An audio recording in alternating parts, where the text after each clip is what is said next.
Are you a professional pillow fighter? Or a 9-to-5 low-cost time travel agent? Or maybe real estate sales on Mars is your profession? It doesn't matter. Whatever it is you do, however complex or intricate, Monday.com can help you organize, orchestrate, and make it more efficient. Monday.com is the one centralized platform for everything work-related. And with Monday.com, work is just easier. Monday.com, for whatever you run. Go to Monday.com to learn more.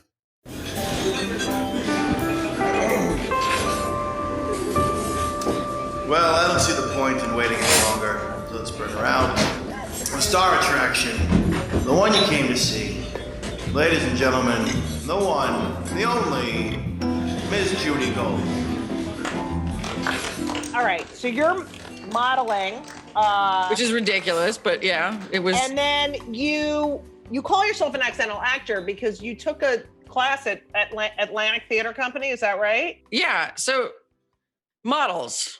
It was really like, I'm not better or superior in any sort of way. It was a difficult crowd to hang with because, you'd ask them questions and I shit you not, this is a real one. Or I'd be like, hey, where are you from? And they're like, yes.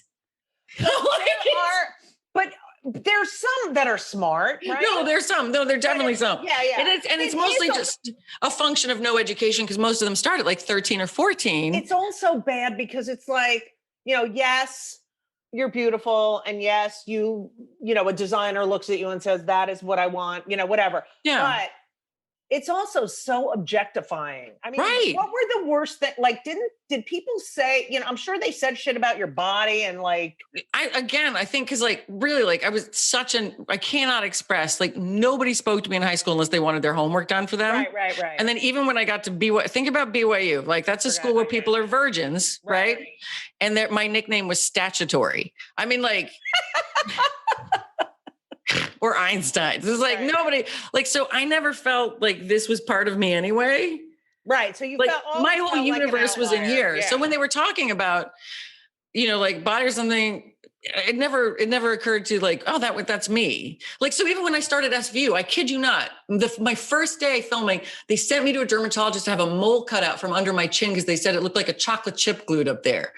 But it was never like, I never took it personally. It was just like, yeah, all right. Right. Yeah, okay, whatever. Like, they change your hair color. But what did you do in your downtime? Were you? Well, so that's the difference. So like instead of like sleeping with creepy old club owners, because that was pretty much everyone else's pastime. Right. Like, and again, not in a judgmental, derogatory story. Everyone was just young and they were partying and they were out and they were with these rich old men.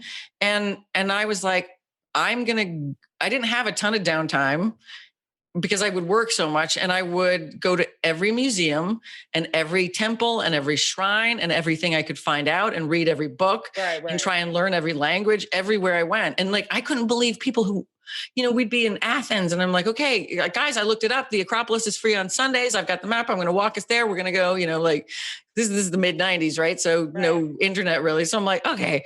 And no one would want to go. And I'm like, how do you not want to go? I'm like, we're in the creative. I'm like, look, I've got Pericles' funeral oration all like printed out. We're going to do it on the spot in the Agora, motherfuckers. Like nobody was into it. Did you work with any major photographers or? Yes. Oh yeah. No, you're not telling me. I was like, no, but I've done like L covers and been like Harper's, especially because I'm not, and like, that's the thing too. There are all these divisions. It's kind of like in acting, right? So all these different groups, like there's swimsuit models and they're hand models, right? And then there are the classic fashion models. And they're always like, the people that do L shows always feel superior to everyone else. Right. But I always think like that was my group, but mostly because I was a titless, giant, tall, really pale thing.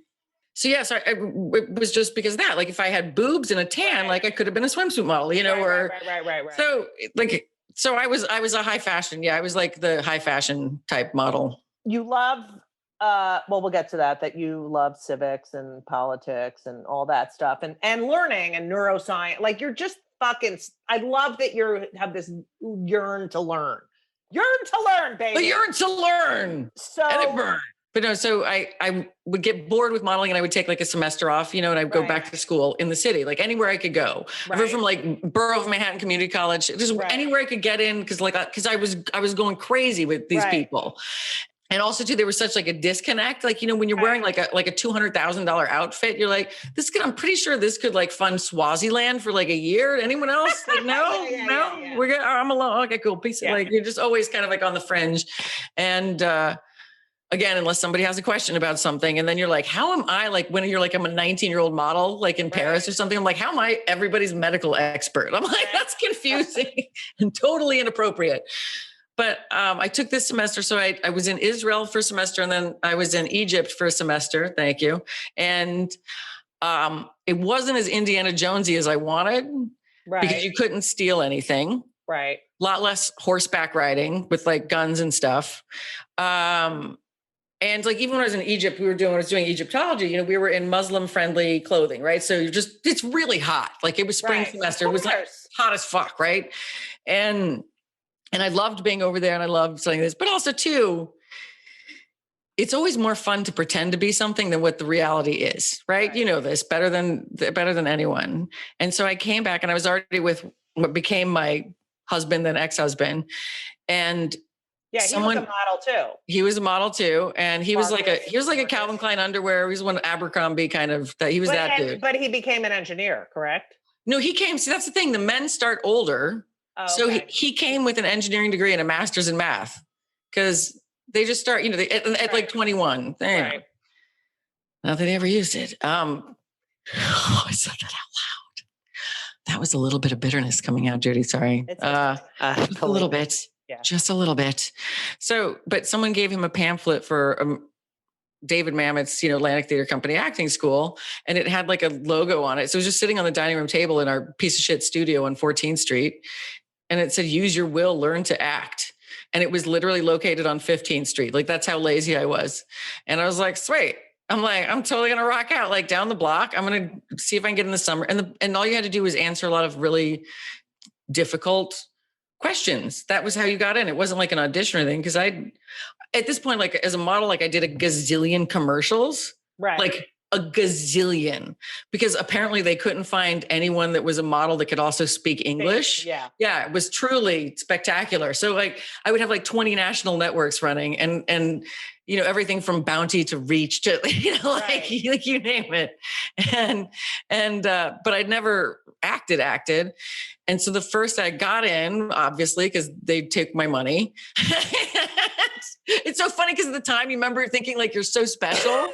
Right. And then you're like, oh no, they kind of let anyone in with a checkbook. I get it now. But it's all good. And I remember the first day, and we were doing these, anyone that's out there that's ever done these acting classes, the repetition, you know, like, oh yeah, Judy, you're wearing a pair of brown glasses. You're wearing brown glasses. Right. You're wearing brown glasses. You're like this. Right. And I'm like sitting there and I'm like, are you fucking kidding? Do people get paid for this shit? Yeah. And I was like, game on. I'm like, this is what happens. Like, this is I'm like, I don't know how I somehow missed this, but I'm like, this is what I'd love to do. And it is like, it always cracks me up, because still to this day, anytime I'm on set, I honestly can never believe it. I can never believe it. Yeah. So wait, so you're married. You end up getting married 7 years. Ended up marrying him. You get engaged. We were together for 17 years. So we were together for 17. But you get engaged after 2 weeks, and then you're together for 7, and then you get 7, because we're like in our 20s, and like who gives a shit, right? Okay. So, but you had money if you had all that stuff running and everything. Yeah, I had tons of money. Like for anyone else my age, like I was. You were doing okay. I was the rich friend for everyone else, which was really fun, because I got to help all my friends pay for college and do shit like that. It was great. It was great. You have a reputation of being a good friend. So how do you get on it? Like now, let's talk. Do you audition for this part on SVU? So it was the weirdest thing ever. Like I couldn't. So like your modeling agency had like a regular agent like inside of it to do the commercials. So like Ford had like a innovative artists in the Ford agency, right? Which they would book me on all the commercials and stuff like that. But I knew they had another building somewhere with legitimate agents. I knew that was a thing that existed. Right. And so I'm like, what do I have to do this? So I I instantly start booking like soap operas and stuff like this. Right. And so, and still I can't get like a legitimate agent to give me any kind of break. And then they're like, okay, well, maybe if you do a play. So I played like Ophelia in the Women's Shakespeare Company, like off Broadway, right? Nobody came to see it. So that was, Right. like, then I'm like, well, what else? They're like, well, why don't you direct? So I directed and wrote and put up a show at Atlantic, right? Nobody fucking came to that, right? You know how they are. They're like, of course we'll be there. We're not going to be there to your I'm so sorry. I'm so sorry. My child had diarrhea. Yeah. Like, so I'm like, if I hear that one more. So finally they sent me on one audition, one real legit audition for the show that used to exist called 100 Center Street. And it was before it was on the air. Right. And it was just me and Sidney Lumet. And when I got done with the audition, and I just remember feeling so, these feelings where you're just like defeated as, you're just like, I'm like, I can't. But so Sidney Lumet called a couple agents and managers and told them about me. I didn't get the job, but that's how I started actually getting legitimate auditions. So did you audition for the gang rapist? So for the rapist, I did audition to be the rapist. And that was my first like real job. And here's the funniest story. You've guest starred, so you understand this. So everyone at home that doesn't guest star, if you have a guest star on a TV series, when they wrap production, when they finish production on that particular episode, everyone, the crew, the cast, everyone stops and applauds. Right? Thank you very much. Thank you. They'll say, like, Diane, oh my God, it's a wrap for Diane. Right, Judy Gold, amazing, everyone. Yeah, it's a wrap, right? So my first day on it, I'm on SVU as the rapist. And then like, whatever, it took like 5 days to film. And then when I was done, and everyone does this. And I go home and I'm like, Marcus, I think I fucking nailed it. I mean, like, even the crew applauded. I had no idea that it happens for everyone. I had no idea. And then the best part is like, then when I was a series regular, like before then, and on a different show, and we did that for the guest stars, I was like, oh my God, I am such a moron. Right. It's so funny. So such a tool. I'm like, I can't believe I thought this whole time. Like I was just that amazing. Now you came back a few years later as Casey Novak. Yeah. So they got rid of me. It had nothing to do with that gang rape part, did it? Oh, no. So that was, I thought you were talking about the second time. So, no, but that's how they find. So everyone, so pretty much, so like Kelly Giddish is on now. She was a guest star as like a victim. Right. Ice-T played a different character in the Law and Order. Right. Everyone played something else. For some reason, everyone remembers mine as the it's not the homoerotic, it's the autoerotic asphyxiation. Sorry, but it's a little homoerotic as well. Autoerotic asphyxiation that may or may not be homoerotic. That character. So like everyone remembers that one, but it was really funny. Like I was like, oh, there's no way they're gonna hire me, and I just finished the world's coolest. It was like pilot season, and I'd done the most amazing pilot that was based on like a Philip K. Dick book and we had like producers from The Matrix. And this is before the third Matrix came out. So we shot in Sydney and all my outfits were made by the chick that made like Trinity's. Like I felt like such a badass, right? Like it was the coolest. And when we saw the pilot, we all started laughing. My managers and I were like, wow, there is nothing like this on TV. Like they are never going to put this on. And they didn't, but it was for NBC. Right. And so when Stephanie March wanted to leave, they asked if I'd come in and read for it. And I can't remember who else was in the room, but it was down to three of us. It was me, someone that became a good friend for a long time, Cody DePablo from NCIS. And they must have had a blonde in there. If I'm the redhead and she's the brunette, they had a blonde. Right. And it was one of the, I remember exactly what I was wearing. And because I was doing all these auditions and plays and stuff, I'd given up doing all my commercials. So I was broke for the first time. At like 24, I was like, I am super broke. And I'll never forget, I was leaving the place and my high heels were hurting because I'm not much of a heel girl anyway. And I took them off and I was walking barefoot down the street and back to the studio apartment in Chelsea on West 14th. And I was just like, this bum asked me from like, dude, I don't have a dime. I'm like, I don't even have enough for subway fare. Right. I'm like, but we can chat for a while. And so I sat and talked to him for a while. And then he gave me, at the time, I think it was $1.50 he gave me the hobo gave me. Oh my God. Yeah. And I was so grateful. Don't worry. I went back and I gave him a lot more money. I bet you did. And did you audition at Chelsea Piers where everyone used to audition? Yes. And then there that was office? this, Yeah. that one weird office. And I also thought it was going to shoot there. I don't know. Like, I also didn't know that, like, oh, if you get this job, it also I shoots know. in New Jersey. I thought that too. Right? Yeah. It was weird. And those fucking elevators and the waiting know, it's in the also- fucking hallway. It was so like a warehouse. Okay. It was. So you get By the way, part. can we do this again sometime? But can I ask you all the questions? Because I want to know everything. Because okay, good. Because I'm like, first of all, I feel like I'm in therapy, which always makes me feel guilty every time I'm in therapy because I'm like, I don't want to talk about myself this much. Like, I feel bad about it. How did you find out? Like, people don't realize when you're up for a part or you go to the network, like you have to, there's so many auditions until it's like, okay. Oh my God. And it's so stressful. And and at that time, did you have a cell phone at that time? I think I had a pager. No, it was 2000. No, I had a cell phone. Yeah. I had a cell phone. If it was 2003, it was a cell phone. I remember having to go back to my house or my apartment and sit there and wait. They're like, don't leave. Don't leave. Yeah. And I was just like, but again, like, I'm lucky I've got that part of my brain that doesn't think about stuff. Right. Right. Like, I was like, I thought I blew it, but I was like, I could have done better, but I'm like, whatever. Like, it's over. I had my weird walk home with my bloody feet and I didn't hear anything for weeks. Oh, it's the worst. So like, I was just like, oh yeah, that's obviously not going to happen. Like, this is not going to happen. Yeah. And then I got the call and I was like, and it was so funny the way my contract worked. It was, they were testing me for 7 episodes first before it was to hire me for the 7 years, right? Like that, that all kind of stuff. Oh yeah. So we did all the cast photos and everything. And then they'd be like, Diane, could you please step out of the photo? Oh, I know. Right. We have to do it in case you get fired. We're going to take a picture in case you get fired. Right. The very not subtle way of like, in case we move on without you. They just treat you like. No, it is. It's like, I was talking about this with someone, like when you do a step and repeat, when you go to an event. And that reminds me of the most humiliating times of life. It's like being picked for the dodgeball team. Right. Like last.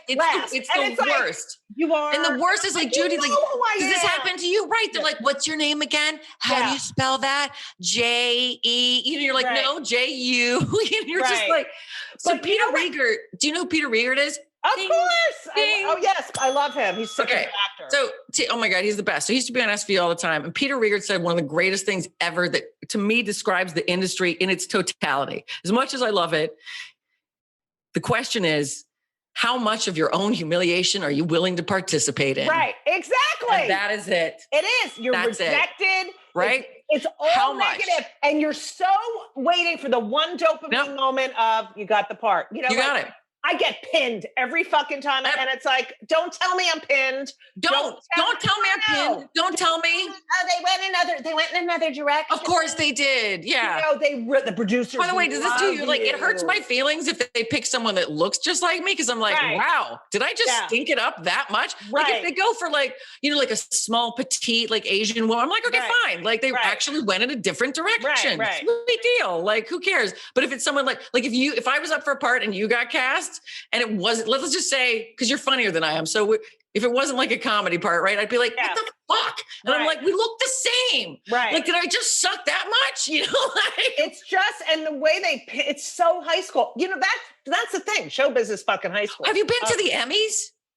Yes. I went to the daytime. I went to the Emmys. Yeah. And the Golden Globes. Do you remember, I remember being there for the first time and it was like being back in the high school auditorium again. It destroyed my mind. People would clap more for their friends and people would withhold their, I'm like, what are you, fucking 12? What about the in memoriam? I fucking hate that when they clap like, oh, he was more famous. He was great. And other people are like, he's dead, but he's and then other people they're like hands off.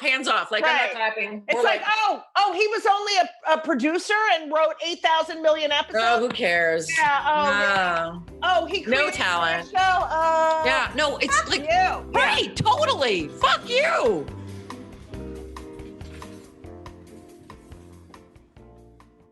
This episode is brought to you by Progressive Insurance. Do you ever think about switching insurance companies to see if you could save some cash? Progressive makes it easy to see if you could save when you bundle your home and auto policies. Try it at Progressive.com. Progressive Casualty Insurance Company and Affiliates. Potential savings will vary. Not available in all states.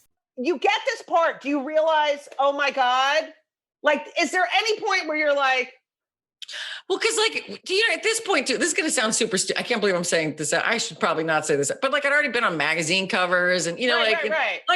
You're jaded a little bit. No, I just didn't take any of it seriously. Like it's all amazing and exciting and fun. Like I love all of it, but none of it's real. Do you know what I mean? So like, to me, it has no. So do you ever pinch yourself like, I'm so happy I'm like you, because No, every day. Like, that's what I mean. Like, so the actual work is always like, or there'll be these times, doing a charity thing or this, that. I'm like, it's just like me standing there with like Jennifer Aniston and Demi Moore and like Naomi Watts. And we're all doing like vocal warm-ups. And I'm like, what the fuck? Like, how did I even get here? This is crazy. This is crazy. But like, I feel like that. Like even like on NCIS, they'll be like, okay, Diane, you're going to jump out of this chopper and you're going to go onto this boat and then onto this next boat, on the next boat. And then you're going to beat the crap out of this dude with a gun. And I'm like, oh my God, please. And thank you. How am I getting, like, I can never believe it. But I also know like the other part of it, just because you're identifiable, like you could be picked out of a lineup doesn't make you special. Right. Like, so I don't feel like you also realize, oh my God, I got to play this character for so long. I had an income. It was great. It was like the greatest. And like, seriously, like for like a good like Jewish kid and a good Jewish Mormon kid to have like a steady income. Like I took a huge pay cut to be on SVU. Right. But it was already on the air. It was one of those, like it was already on the air. It was one of those things where they're like, okay, it's shot in the city that I love to live. Like, I don't like LA. It's not my jam at all. Yeah, I can't sit in the car all fucking. I can't do it. There's nothing about. I've like almost pissed in so many weird objects in a car because like there's no way with the track. Yeah, I know. I can't. And so it was all good things, and I knew I was like going into the zeitgeist. Does that make sense? So I was totally aware of that, and I was so excited that I got to be part of something that was, huge. But I never felt like just because I got to be part of this kind of glorious machine didn't make me feel like, oh, I'm super special now. I was just like, I'm the same old moron and this is a badass, but let's enjoy the ride. But that's so great. You don't believe the bullshit. Now, did you know? It's helped a lot on the way down. Yeah. You're not kidding. Hey. But did you know when something would happen in the news, like that they were going to do an SVU? Or did you ever suggest, oh, I read this. Are we going to do an episode? You kind of knew that anything. And the thing that blew my mind, because we would do these read throughs and they would give me, because I'm like, what I watch a lot of Family Guy, right? Like I'm like I love Adam Sandler movies. Like I made like this new person I was dating watch MacGruber the other night. I know every word and like Spaceball. Like that's the kind of crap I like, right? It's not like I like crap. I sort of have a 15-year-old boy sense of humor too. Oh, completely. Yeah. Are you kidding? If there's like a fart involved or somebody falling, I'm like, you know how they did. Everyone on Instagram was doing like, Oh, with Rudy? No, they did Rudy and his farts on Maddie, or oh my God. They were doing, that, or like Beth on Seth, and so So last night I was like, so last night I got a poop emoji and I did Judy on Judy.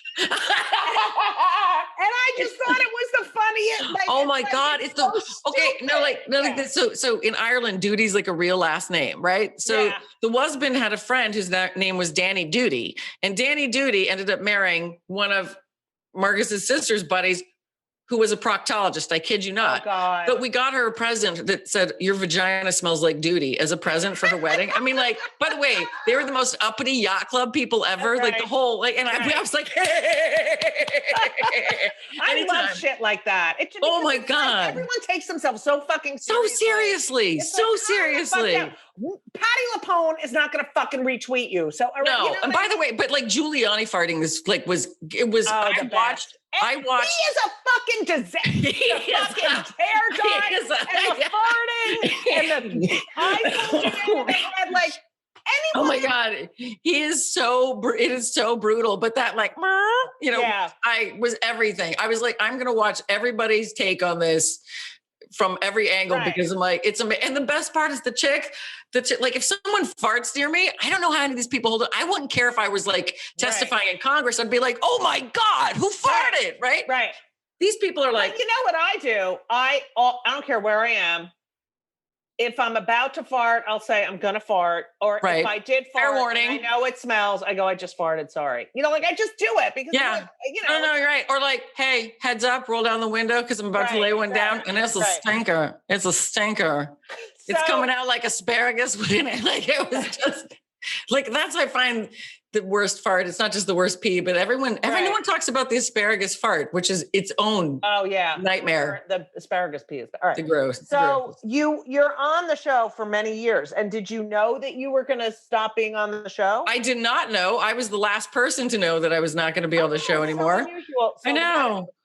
I read about it while sitting in the makeup chair at work in the tabloids that I was leaving to go do comedy. And I was like, news to me. Hello. Huh? Anyone? So was it one of those heart in the throat kind of go? Oh, it was awful. And I had to keep going to work for like 2 months and pretend everything was normal and have Did other you say castmates. anything? Like, why didn't Oh, of course. And I'm like, I'm sorry. I gave you my 20s, motherfuckers.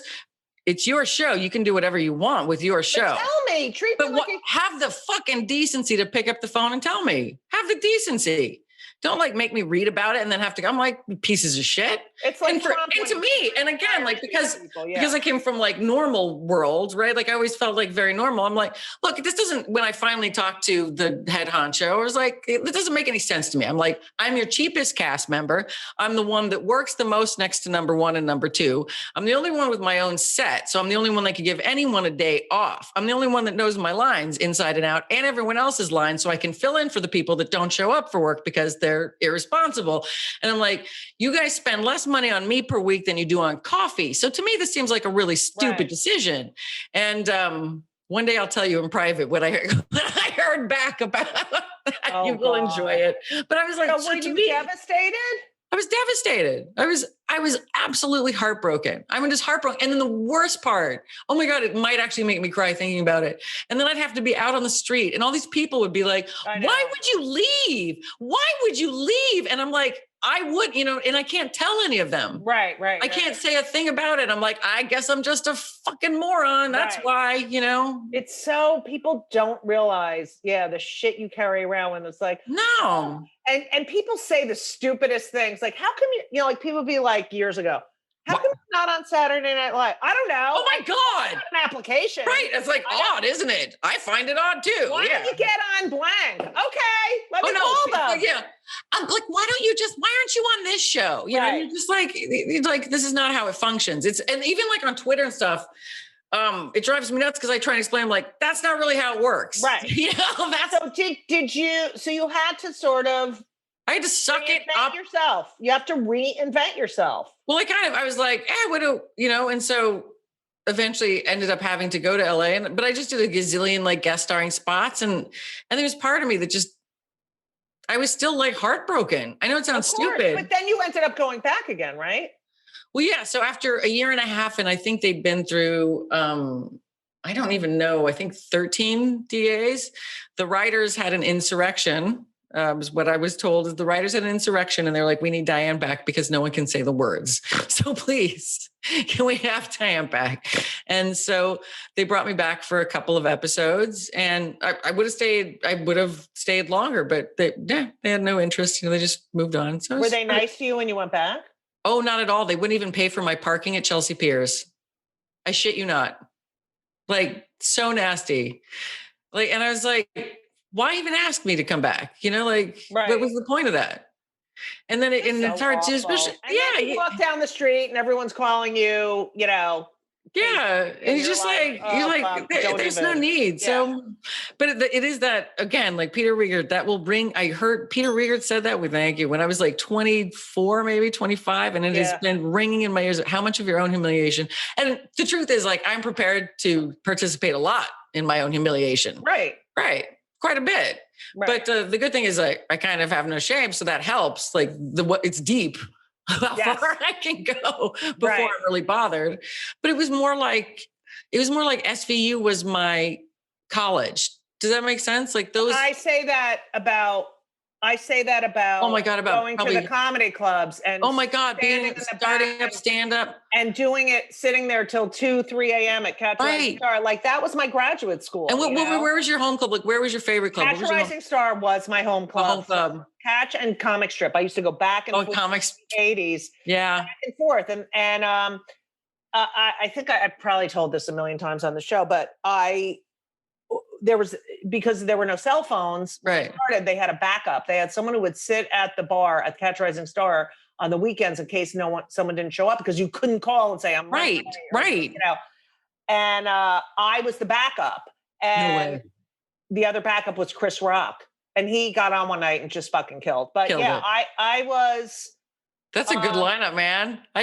We would just wait to see if someone didn't show up. Hoping. Right.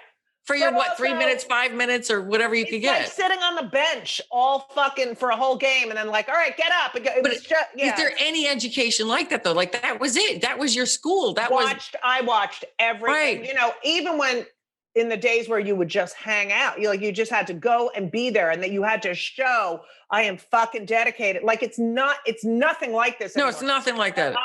4 hours standing there, 2 o'clock in the morning, signing up on the list, signing in that little list. Yeah, all that craziness. Calling, you'd call in and leave a message with all your availabilities, and then on Tuesdays you'd wait at home afternoon to see if you got you sit by one thing. You're on it Wednesday at 9, and you're like, okay, it was.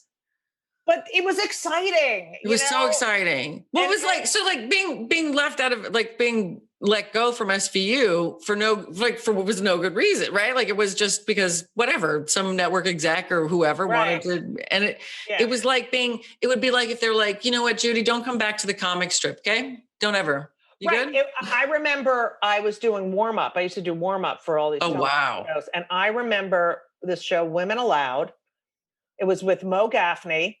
And I was the warm up, and I loved it because when I realized after a year of doing stand up that it was your thing. Yeah, but I started emceeing a lot because everyone's like, you're so funny off the cuff. And I said, I want to MC because I'd get more stage time and all my bits would be isolated in between the other comics. So huge laughs. Yeah. You had to make them powerful. Plus I learned how to bring an audience back after a bad, awesome. Whatever. It taught me everything. So I became a warm up. This is in the 80s and early 90s. And I remember the audience loved me. And so sometimes they would like go to a commercial. They'd be like, bring back Judy. And which I was like, oh, they love me. And I remember walking in and one of the executive producers like, the happiest part of my day is when I see you walking in, because I know everyone's going to have fun. And then, so we did one season. And then I remember I was in Vegas and my mother was with me and we were sitting in. Oh no. And I get a call, or I was like, hi, it's me. I just was, and they were like, listen, we're going to get someone else because you do the same jokes for each audience. It's like, they're different. That's what every fucking. Right. That's what by the way, that's also what every comedian does. Like, right. But it's like, I had my thing. Like, they're not the same people. It's not the same people. So wait, so it was a totally made up BS reason. Right. Because some other comedians were jealous of you. And I think it was because I was good, better than, and it's been my career. Like, I've been told, we're not gonna, and I remember comics when I would do like a VH1 show, be like, I don't want to follow her. And I was like, oh. It's like such a bum. You know what? But this is the thing that drives me insane. Stars. Yeah. And I was like, Judy, and they would put me aside. And it's like, that has been. I hate that. Because you know what? Like, this is the thing. People that love what they do and love their job, like this, like whatever scene I'm in or anything like that, I want everyone to be their best. And if they're better than I am, who gives a shit? And same also, with stand-up. If I can't do it, I'm happy to give you the job. Right. You're funnier than I am. That's okay. I don't have to be the funniest person in the world. It's a different thing. It's a different style. It's a different buzz. Like this whole idea of like, I always would tell like anytime I'm talking to kids, I'm like, there really is no such thing as competition. It's just you with yourself. You know what I mean? Right. And we're all different. So even if there was someone, I joke about us looking alike, but if someone did, there's nothing, the amount of life experience and this and that, we're never going to do the same thing. It's also, and when we talk about humiliation, it's like when I think back and I'm like, and I'm thinking, oh, I did something wrong. Like I was so young that I was like, oh, okay, I can't. Oh my God. I think of the shit like now at this age, like in my 40s, the amount of times I'd be like, hey, guess what? Totally fuck yourself. The answer is no. I will take you down. But it takes this age. And at this age, then we don't have the people coming after us like they did when we were young and hot. Right. But it's also like, I can't believe I fucking beat myself up when they were just fucking lying to me. Yeah. And I was okay. You were really good at your job. You did make everybody laugh. Right. But it was probably hard. It was probably, those are the most heartbreaking ones. The ones where you're like, it feels like home and family. And I believe these people who were like, so great. I love having you here. And now the minute someone is like effusive to me, I'm like, I'm done. I'm gone. Yeah. I got fired. I'm like calling out my agent. Like they just told me I'm the greatest thing they ever saw. So something's horribly awry. Yeah. They think I'm a piece of shit. Like, yeah, no.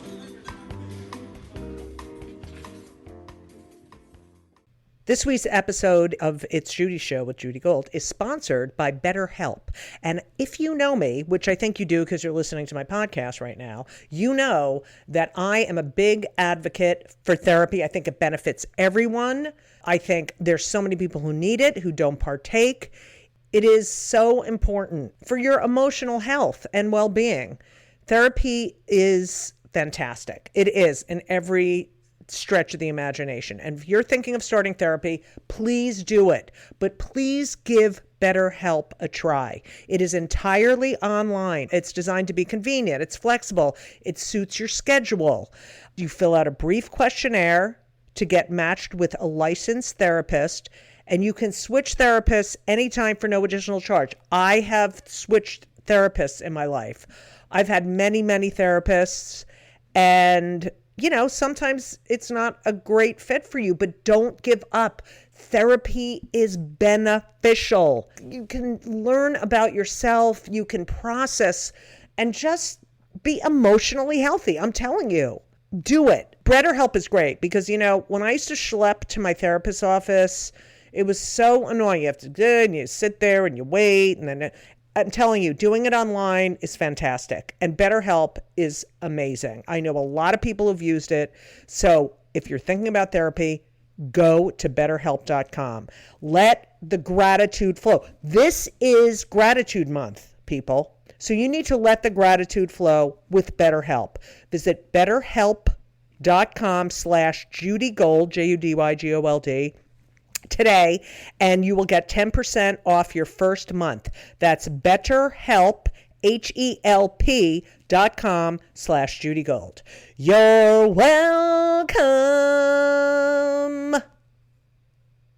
You're known as this character, but you've done a lot of other things. You were unfortunately in a bad accident by a drunk fucking asshole, and It's true. It happens. You cracked your spine. Fractured spine in lots of places. And do you still deal with that pain? Yeah, but what are you gonna do? Yeah, I love that. And then because of your love of politics and civics, yeah, I did the dumbest thing ever. You ran for New York's 19th Congressional District, 2018. That's correct. As an independent. Yeah. Now, you did this because, as all of us know, the 2016 election changed a lot of us. But Yeah, it was like getting punched in the sternum. Oh, please. Yeah. And I remember, I say there's one good thing about this is the only good thing about those 4 years is that it got people civically engaged. Right? And exactly right. People are like, wait, how can he do that? And they learned he can't, Yep. And I look at my son at 19, the younger one, who's hot on the basketball, but is so politically aware, engaged. pissed off, Yep. calls me and I didn't call my parents and talk about Dude, rage is a useful tool. Yeah. Rage is a useful tool sometimes. So, and especially being a basketball, he's like this white Jewish kid and he's been in, basketball leagues as the only white Jewish kid. Good for him. And he represent. But he's so involved in the culture and BLM and all that stuff. Right. And it's so. No, I think that is the ultimate win. And then if we can add that with because I was a huge proponent of like civics education, because a lot of people just don't know stuff. So the district, New York 19, the majority of voting bloc, right, the largest percentage are actually non-affiliated voters, right, no party affiliation. And so it's like 30% Democratic, 30% Republican, and then 40% no party affiliation. That's the way the Supreme Court should be, by the way. Right. Absolutely. Yeah. Well, there's so many things we could change. Yeah. But so I'm sitting there and I'm with my broken back and I'm up in like the mountain house, right? So, and I've been going to school at this point. When I ran, it was 9 years at that point. And you're at Harvard Extension, right? Right. So just going to Harvard while like doing all this other stuff and working and then broken back. And so I'm like, if you're just going to physical therapy all the time. So I lived up there full time way before I ever thought about running. And you could just see the problems that were happening. There was absolutely no like internet connectivity anywhere. I don't know how these kids did their homework. I don't know how people went to school. People couldn't start a business from home. There were no opportunities. There were tons of people taking advantage of things up there. And then lots of stupid factionalism, right? Because the factionalism doesn't help anybody. But you've got like, the city people that come up for their weekend houses who are all pissed off at the locals and the locals who hate them. And it's like, you know what, you idiots, like we don't survive without one another. You know what, New York City, you don't get the water without us. And like, we don't get our taxes and roads and everything paid for without them. Like, this is the way it works. Like, this needs to be a symbiotic relationship. So dropping the D, because I'd been such like a progressive activist for such a long time, was kind of one of the hardest choices I ever made. And then it became so simple because they came after me so hard. Right. They came after me in ways. So like, the famous lawyer for the Clinton, Mark Elias, right? Yeah, of course. So I was sued by Mark Elias and Bob Harding at the same time. Bob Harding is the GOP one, and Hank Greenberg, who's the head of the New York State Bar. Right. So like taking it was effing believable. Like it was a lot of threats. There was a lot of people actually trying to bribe me. It was insane. It was the craziest experience of my life. And I'm talking craziest experience of my life. And I've been dressed like Yasser Arafat, like on the back of a camel in the Libyan desert, right? Like I've been in countries where people are being burned in tires next to me. And they're like, he deserved it. Like I've been in like crazy situations. Right. This was running for Congress. And this was the craziest mofo thing I have ever experienced. And you think you and I obviously are not that narcissistic, right? We don't care. Like you wear a bra, not wear a bra. I don't really care. Right. Whatever. Yeah. I'm like, it's not the thing that I'm most obsessed with on the earth. That is faux show. Right. But everyone in our industry tends to be quite narcissistic. Nope. Nothing compared to the people in politics. Oh, beyond. I have never. So much power. It is like sociopathy on steroids. And like, it was crazy. So I was in with all I'd go to a forum with like all the progressive candidates, right? Because they would include me. And there were 7 Democrats that were running and me. And the thing is, like, had I thought any one of them could win or beat the incumbent Republican, I wouldn't have run, right? Like, obviously not. But anyway, so these people would show up. So we'd be at like SUNY New Paltz in the auditorium with like 8 people in the audience. Right. And the candidates would all come with bodyguards and shit. And I'm like, really, motherfuckers? And I'm like, I'm sorry. It drive me in. Because they all travel with these entourages and like, I'm so special. And I'm like, really? I'm the one that people actually want to wear my skin and try and kill. You know what I mean? Like, that's on TV 24 hours a day. It's so funny because when I do a TV show or something and they're like, do you have any guests coming? I'm like, no. It's like a job. Like people, when I was producing, like people would come with like, this is my publicist, this is my agent. And I'm like, Why do you even want to go? I know. People, this probably happens to you too. People are always blown away. Like if someone tries to get a hold of me and I call them back personally, they're like, oh my, what? I just thought I'd be talking to you. And I'm like, yeah, no, I don't have people. Emails, like it's so much easier. And yeah, I don't have people. Like it's fine. At least this way, I'm like, I know what's happening. Communication is clear. I always have said if I'm doing like a late night show or something, and my agent or my manager will be like, "Do you want me to come?" I'm like, "No, why? No, why? Like unless you want to come, like if you like the musical guest or something, right? Your job, yeah, right. Like if like that's when it's fun to bring someone. Right. Like, oh yeah, because I like whoever's coming on after you. Right. Like, sweet, you want to meet Bono? Yeah, come to the show, right? But like, not for me. I don't need. I never understood that. So, actor. Idiot, congressional candidate, model, dude, nerd, total nerd, Star Wars nerd, just learned. You're just you're really a fascinating person. I'm a hobo. I'm an itinerant hobo, and I want to kind of hang out with you. And I just know that we're gonna hang out, by the way, because we could just tell everyone we're sisters. No one would know. True. Seriously. But we also have, I know that you take in stray people and that you're. Well, since my place blew up with the pipe, I mean, I'm homeless. Like it's crazy, right. And like it's the weirdest time to be homeless because I'm like, damn, so it's gonna be months and months before it's fixed. I mean, Are you in a good hotel? No, not yet. I just had to find somewhere that night. So I'm like, and I'm dealing with, so even today I was meeting with like 3 different insurance adjusters because, everyone tries to pass the buck, it's like one of those kind of things. And everyone's got to know and so basically in the detritus of my life, it's just people trampling through it that I have to meet and explain everything to again, and then go over it. And then try and figure out like, oh my God, where am I going to live? And then I've also been exposed to so many people from the plumbers to the that is not the way I operate. Cause the people in my life, a lot of them are compromised, immunocompromised. Like I am not going to put anyone's life in jeopardy. Right. Of course. I have 2 last questions for you that I asked. Yeah. Anything you want. Guests. And then we have to hang out at some point. Okay. Oh my God. Literally anytime. Okay. Number 1, yes, we are very pro mental health on this show. I have suffered from, I have ADD and I have had clinical depression. Do you? So can you tell? Is that another thing we have in common? What? Oh, but I have ADHD. So yeah, same. Beep, beep, beep, beep, beep, beep, beep, beep. Right. By the way, gift of the gods, though.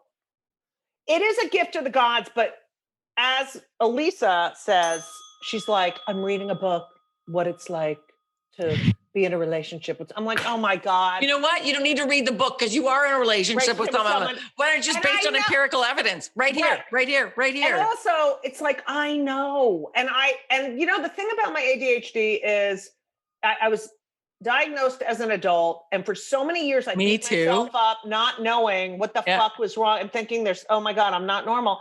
And now, the kids, I've said to my kids, I'm sorry, they're like, why are you late? Why are you and then why are you this? Why are you that? I'm like, I'm sorry, I'm having it's my ADHD. Yeah.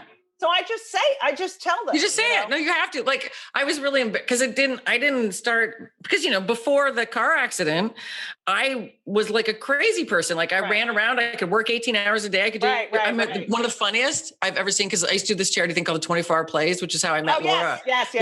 And so it was really funny. So one year I was with Gloria Estefan and she just looks at me and she's like, sweetheart, it's okay if you keep taking your medication into adulthood. I was like, Gloria Estefan calling out my ADHD, which was awesome. But then she taught me how to conga. But I was like, no, Gloria, I didn't take it today so I could stay awake for 24 hours and have all the energy in the world. I'm like, don't worry. I'm fully medicated normally. So she was what like, are you? Yeah. So she's like, oh, thank God. So what do you take? Do you do therapy? What do you do? So I didn't take anything until I couldn't move after the car accident. Right. Because then my brain was just trapped in a body that wasn't moving, which was a nightmare. So then I got on Adderall. And I don't know if it does this to you, but Adderall puts me to sleep. So I get up and take it at like 4 a.m. I won't take the extended release because I like the way I am. And I like it most of the time. And I'm lucky that I don't have children to annoy, right? Like there are less people in my immediate vicinity that are like, shut the fuck up, right? But I'm on Ritalin extended relief. See, I don't like the Relief. extended. Does it make you just like droopy all day? Or do you obviously it Oh works for no, you? I'm like, "Rrrr!" Oh my But God. I'm up till 3 or 4 in the morning. I really got. Oh, that's nuts. That's I take my Adderall to put me to sleep. That's when I get my deepest sleep, and then I can wake up and then I can think. Yeah. It makes no sense. I know. Makes no sense. But therapy. Do you do therapy? I have an MD and a psychotherapist. I do too. I have a a psychologist and the and I got to tell you, like the last couple of years have been so incredibly difficult for so many different reasons that I have needed every one of them. I've relied on them, and I will never, ever, ever, ever, ever judge anyone. Not that I was even conscious of it, but like my profound understanding and empathy for like depression now.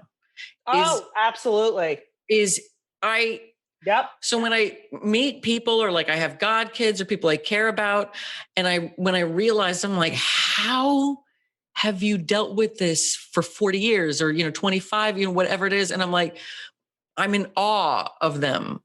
It's so, I've done CBT therapy and regular and I just open my toolbox. I'm like, okay. Right. And I know who to reach out to. And I also know, it's not like I've realized now, gotta just get to tonight. Right. It's not a straight, and it's not linear. Like, so like then other things happen and then other stuff comes back. Like right now I've been dealing with like a lot of like serious like trauma. Right. And it's weird because it comes out in ways that are so kind of even antithetical to how I am as a person. Right. That you're almost astral projecting going like, what are you doing, bitch? Like, and you're like, I can't really control it. I don't know what's happening. So I've been like hyper aware, but it's been really, but this is the bane of my life. Right. So I just moved into this new place. I've been stalked a bunch recently. So I've had to move a lot of times to not get hurt. And me living in my version of hell is living in chaos. Right. And it has been just years of chaos and insanity.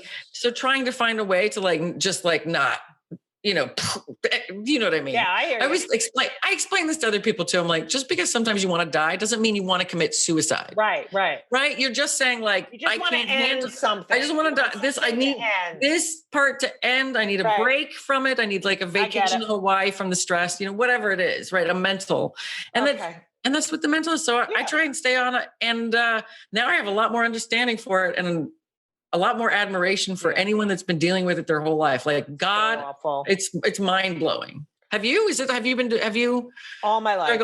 But I didn't realize until I had a really bad clinical depression in 2010 where I couldn't even talk. Oh my God. And I realized I have diurnal depression. So do you? Yeah. So at night I'm like, yay, which is why I'm probably. You're great at comedy and you like being in the clubs and you can be good to go. And I realized after I had this depression and then the sun would go down and everything would lift that I have felt like that my entire fucking life.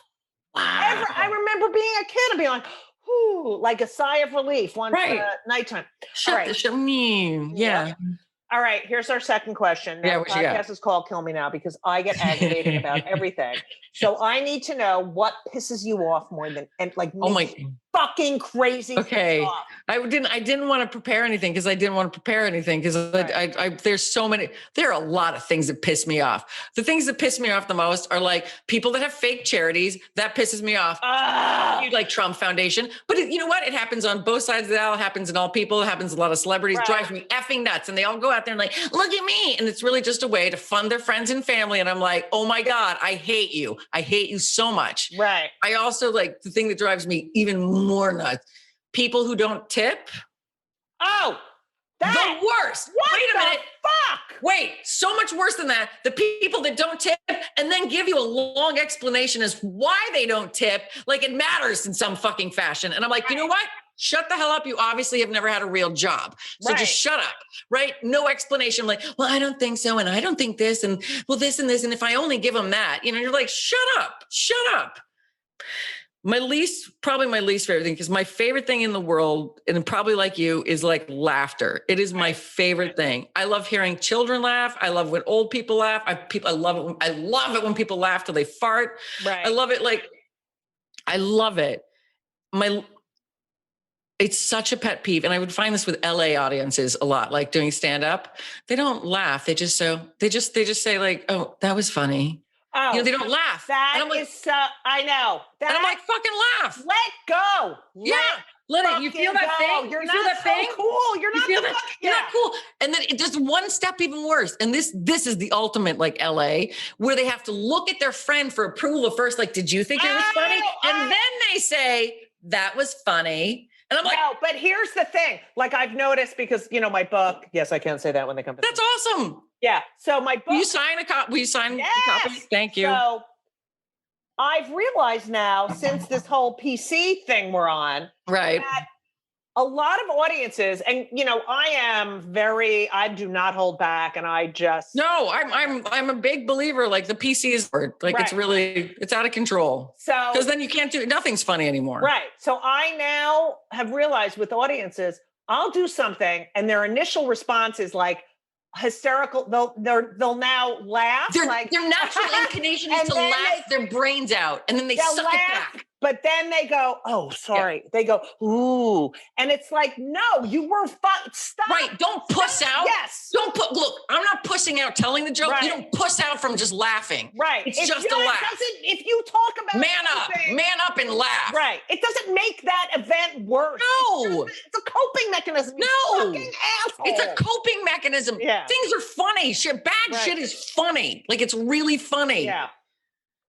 All right. And it has to be. Otherwise, you'd lose your mind. Exactly. Now, Diane, I love you. Thank you for doing my podcast. You kidding? Thank you. To Patricia Neal? Not that I know of. And I'm sure genealogist mom would have figured that out at some point.